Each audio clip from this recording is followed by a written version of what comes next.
please let us know so we can give it a shout out on our show. Oh, I would love to, and I love the name of your show, and I love the names that you use. That's very clever. Thank you. Thanks for having me. Will you enjoy the rest of your day? You too. This book was one I couldn't put down. It was so well planned out. It was good. I really liked it.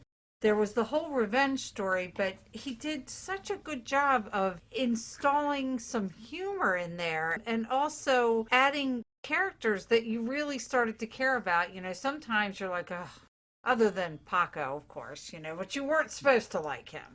If my father was like Nate. But I don't know. I kind of liked Nate. He loved his father, but he hated his father. I know, but the thing I liked about him was that maybe because you've been around people who have had problems with bipolarism, and I kind of felt for him. He was lonely, and sometimes I thought he did it for attention. When he went to a restaurant, all of a sudden he was this doddering little old man. Like he said, he could turn it off and turn it when on. people were around. But I thought he was a great character for a book. I like the fact that he made this multi-dimensional. It wasn't just the revenge story. It was friendship. It was love. It was... Yeah, it was a well-rounded story. But boy, if you have somebody you want to have revenge on, it just whets your appetite. Yeah. The revenge angle in this book is priceless. Yes, definitely. I just would not want to have that turned on me. So be sure and pick up this book, False Light. It is very well done.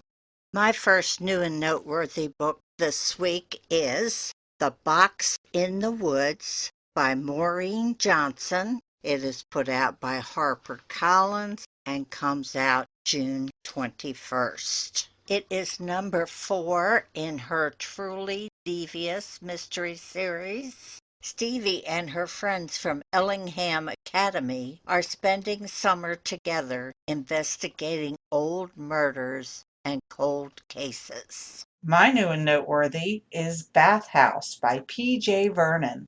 Oliver Parks is a recovering addict from Indiana. Finally has everything he's ever wanted: sobriety, a loving, wealthy partner in Nathan, a prominent DC trauma surgeon. Despite their difference in age, they've made a perfect life together, with everything to lose. Oliver shouldn't be visiting House, a gay bathhouse, but through the entrance he goes. Whatever happens next, Nathan can't never know. But then everything goes wrong, terribly wrong, and Oliver barely escapes with his life. It came out June 15th by Penguin Random House. My next new and noteworthy book is Little Black Book. It is Bibliophile Mystery number 15 by Kate Carlisle. It's put out by Berkeley and will come out June 29th. San Francisco book restoration expert Brooklyn Wainwright is on the case when a rare edition of Rebecca leads to murder. Trivia.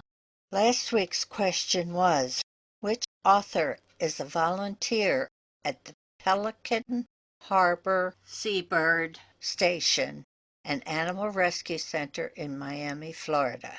A. Thomas Harris, B. Dick Francis, C. Charles Finch, or D. Jeffrey Deaver?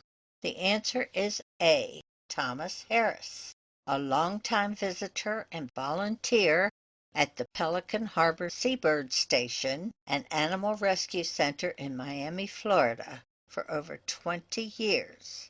The staff were not aware who Harris was until an interview revealed his name and title. This week's question: which author was born Eleanor Marie Robertson? A. Nora Roberts, B. J.D. Robb, C. Sarah Hardesty, or D. Jill March? Good luck. Well, that brings us to the end of another episode. We hope you join us next week for another thrilling episode.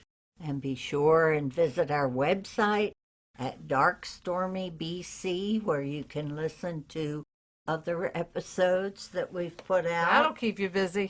You can sign up for our newsletter, and you can visit our Patreon button. There's also a button on there. It's our donation button that goes through PayPal, and you can just send us a small donation. Or a large one. Yep, we're not picky.